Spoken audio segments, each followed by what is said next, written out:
கர்த்தராகிய இயேசு கிறிஸ்துவின் இனிய நாமத்தினாலே உங்களை வாழ்த்துகிறேன். ஜெபதுனியின் ஜெப நேரத்திற்கு உங்களை அன்பாக அழைக்கிறேன். இந்த ஜெபதுனியின் ஜெப நேரமானது உங்கள் ஆவிக்குரிய வாழ்க்கையை வளர்வதற்கும் அனுதின வேதத்தின் மகத்துவங்களை ஆராய்ந்து அறிவதற்கும் இது ஏற்றதாய் அமையும் என்று சொல்லி நாங்கள் இதை வெளியிட்டு வருகிறோம்.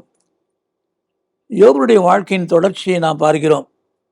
யோபுடைய புஸ்தகம் 40ஆம் அதிகாரம் 14ஆம் வாக்கியத்திலே தேவன் யோபுவை பார்த்து ஒரு காரியம் சொல்கிறதை பார்க்கிறோம். அப்பொழுது உன் வலது கை உனக்கு ரட்சிப்பு உண்டு பண்ணும் என்று சொல்லி நான் உன்னை புகழுவேன். இங்கு பார்க்கிறோம், உன் வலது கை உனக்கு ரட்சிப்பை உண்டு பண்ணும், நான் உன்னை புகழுவேன். தேவன் யோபுவை பார்த்து சொல்லுகிற காரியத்தை பார்க்கிறோம். அவனுடைய வாழ்க்கையிலே கர்த்தர் ஒரு ரட்சிப்பின் ரட்சிப்பின் சந்தோஷத்தை தரும்படியாக கர்த்தருடைய சமுதிரை அவன் புகழப்படத்தக்கதாக ஆதி இருந்தது போல மாற கர்த்தர் ஒரு ஆலோசனை சொல்கிறார். அதன் ஆலோசனை என்னவென்று சொல்லி பார்க்கும்போது, முதலாவது 40ஆம் அதிகாரம் 10ஆம் வாக்கியத்திலே, இப்போதும் நீ முக்கியத்தாலும் மகத்துவத்தாலும் உன்னை அலங்கரித்து மகிமையையும் கனத்தையும் தரித்து கொண்டு. இங்கு பார்க்கிறோம், முதலாவது காரியம் நீ அலங்கரிக்க வேண்டும். யோபுடைய வாழ்க்கையில எது குறைபட்டு இருக்கிறதோ தெரியாது. தேவனுடைய சமுதிரை அவன் பல காரியங்களிலே குறைபட்டவனாய் மாறினபடினால் நீ முதலாவது உன்னை அலங்கரித்துக்கொள். அலங்கரிப்பை குறித்து நாம் வேதத்தை பார்க்கும்போது பலவிதமான அலங்கரிப்பை பார்க்கிறோம். இன்றைக்கு அநேகருடைய வாழ்க்கையிலே இந்த அலங்கரிப்பு இல்லாதபடினாலே அவர்கள் வேதனை அடைகிறார்கள், குறைபடுகிறார்கள், கஷ்டப்படுகிறதை பார்க்கிறோம். நீதிமொழிகள் 21ஆம் அதிகாரம், நீதிமொழிகள் 3ஆம் அதிகாரம் 21, 22 வாக்கியங்களை வாசிக்கும் போது, என் மகனே, இவைகள் உன் கண்களை விட்டு பிரியாதிருப்பதாக, மெய்ஞானத்தையும் நல் ஆலோசனையும் காத்துக்கொள். அவைகள் உன் ஆத்துமாவுக்கு ஜீவனும் உன் கழுத்துக்கு அலங்காரமுமாயிருக்கும். உன் கழுத்துக்கு அலங்காரமான ஒரு காரியம் என்னவென்று சொன்னால், கர்த்தருடைய ஆலோசனைகளை, அவருடைய போதனையின் வார்த்தைகளை நீ கேட்க வேண்டும். இன்றைக்கு அநேகருடைய வாழ்க்கையிலே அநேக போதனைகளை கேட்கிறார்கள், ஆனால் அதன்படி செய்வது கிடையாது. நீ அதை கைக்கொள்ள வேண்டும். எப்பொழுதெல்லாம் கைக்கொள்கிறோமோ அதற்கு ஏற்றவனமாய் கர்த்தர் நம்மை ஆசீர்வதிக்கிறவராயிருக்கிறார். இந்த அலங்கரிப்பு நமக்கு மிகவும் முக்கியம். தேவனுடைய சமுதிரை நன்றாய் அறிந்து கொள்ள வேண்டும். நீதிமொழிகளில் 20-29 பார்ப்பது போல, வாலிபரின் அலங்காரம் அவர்கள் பராக்கிரமம், முதிர் வயதானவர்களின் மகிமை அவர்கள் நரை. இங்கு பார்க்கிறோம், வாலிபருடைய அலங்காரமானது அவருடைய பலனாய் இருக்கிறது. இன்னைக்கு வாலிப பருவத்திலே அநேகர் அந்த மேலான பாக்கியத்தை இழந்து போயிருக்கிறார்கள். பலவான்களாய் மாற வேண்டிய அந்த காரியத்தை விட்டு மிகவும் சோர்ந்து போனவர்களாய், பலவீனராய் மாறுகிறபடினாலே வாழ்க்கையிலே கசப்பு, சஞ்சலம் நிறைந்து விடுகிறது. கிறிஸ்துவுக்குள் பிரியமானவர்களே, வாலிப பருவத்திலே அதிகமாக நன்றாய் சாப்பிடுகிற ஒரு பருவம், நன்றாய் விளையாடுகிற ஒரு பருவம். இந்த வாலிபத்திலே நாம் நம்மை அலங்கரிக்க வேண்டும் என்று சொன்னால், அவருடைய சமூகத்திலே நாம் பராக்கிரமசாலியாய் மாற வேண்டும், பலனுடையவர்களாய் மாற வேண்டும். வேதம் சொல்லுகிறது, பூமியின் கிடையாதனது உன்னை அழைத்து வந்து நான் உன்னை பலப்படுத்துவேன், சகாயம் பண்ணுவேன் என்று சொல்லியிருப்பதை பார்க்கிறோம். வேதத்தை பார்க்கும்போது ஏசாயா 41ஆம் அதிகாரம் 10ஆம் வாக்கியத்திலே இவ்விதமாய் பார்க்கிறோம், நீ பயப்படாதே, நான் உன்னுடனே இருக்கிறேன். திகையாதே, நான் உன் தேவன். நான் உன்னை பலப்படுத்தி உனக்கு சகாயம் பண்ணுவேன். என் நீதியின் வலது கரத்தினால் உன்னை தாங்குவேன். அதை போல நீதிமொழிகள் 20-29, சோர்ந்து போகிறவனுக்கு அவர் பலன் கொடுத்து சத்துவம் இல்லாதவனுக்கு சத்துவத்தை பெருக பண்ணுகிறார். பலன் தருகிற தேவன் நமக்கு இருக்கிறார். அவரோடு கூடிய உறவு, அவரோடு உள்ள உடன்படிக்கையின் உறவு எப்படி இருக்கிறது? அவருக்குள் வாழுகிற மக்களாய் மாறும்போது அவர் பலன் தருகிற தேவனாயிருக்கிறார்.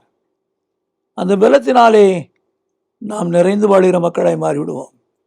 அந்த பலத்தினாலே ஆசீர்வதிக்கப்பட்டு விடுவோம். ஆகவே இன்றைக்கு நம்முடைய வாழ்க்கையிலே அலங்காரத்தை பார்க்கும்போது இவ்விதமாய் நாம் பார்க்கிறோம். இன்னுமாய் ஒரு காரியம் உண்டு, நாம் பரிசுத்த அலங்காரத்தோடு இருக்க வேண்டும். தேவன் விரும்புகிற காரியம் அதுதான்.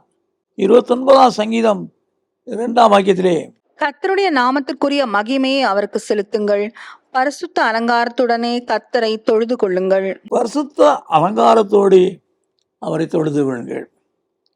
பரிசுத்தமான வாழ்க்கை, வாலிபராயிருந்தாலும் சரி, முதியோராயிருந்தாலும் சரி, தேவன் நம்மிடத்தில் எதிர்பார்ப்பது ஒரு பரிசுத்தமான ஒரு வாழ்க்கை. இந்த பரிசுத்த அலங்கரிப்போடு வாழ்வதற்கு நம்மை ஒப்புக் கொடுக்க வேண்டும். வேதம் தெளிவாக சொல்லியிருக்கிறது, நான் பரிசுத்தராக இருக்கிறதுனால் நீங்கள் உங்களுடைய செய்கிற எல்லாவற்றிலும் பரிசுத்தராயிருங்கள் என்று சொல்லியிருப்பதை பார்க்கிறோம். நாம் எல்லாவற்றிலும் பரிசுத்தமாக இருக்க வேண்டும். உங்களை அழைத்தவர் பரிசுத்தராக இருக்கிறது போல நீங்களும் உங்கள் நடக்கை எல்லாவற்றிலும் பரிசுத்தமாயிருங்கள் என்று சொல்லிவதை பார்க்கிறோம். இன்றைக்கு இந்த பரிசுத்தமான வாழ்க்கையை நம்முடைய தேவன் நம்மிடத்திலிருந்து எதிர்பார்க்கிறார். அந்த பரிசுத்தமான அலங்கரிப்பு உங்களுக்குள் அவசியம் தேவை. அந்த பரிசுத்தம் இல்லாதபடி தேவனை தரிசிக்க முடியாது. தரிசனத்தோடு தரிசிக்க வேண்டுமானால் அந்த அலங்காரம் தேவையாக இருக்கிறது. நம்முடைய வாழ்க்கையில் இன்றைக்கு நன்மையானதை பெற்றுக்கொள்ள வேண்டும் என்று சொன்னாலும் இந்த பரிசுத்தம் தேவை.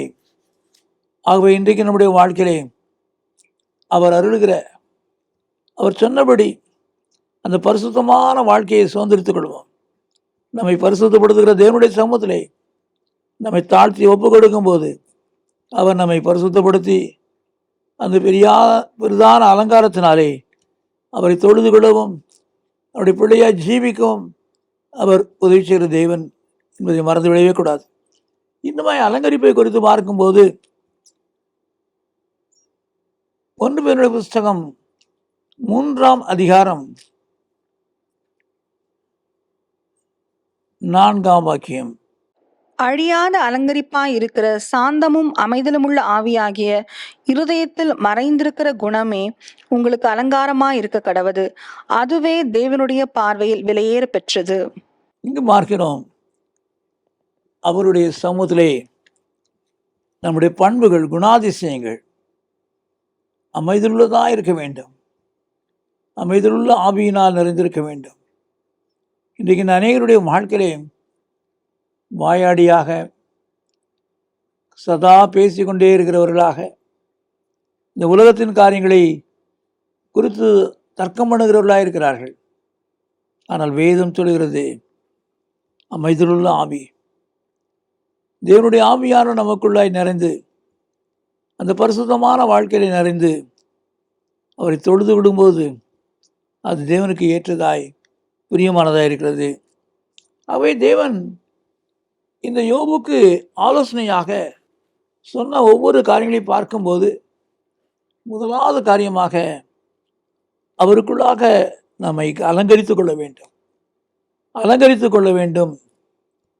அதோடு மாத்திரமல்ல, யோபுவை பார்த்து சொன்னார், 40ஆம் அதிகாரம்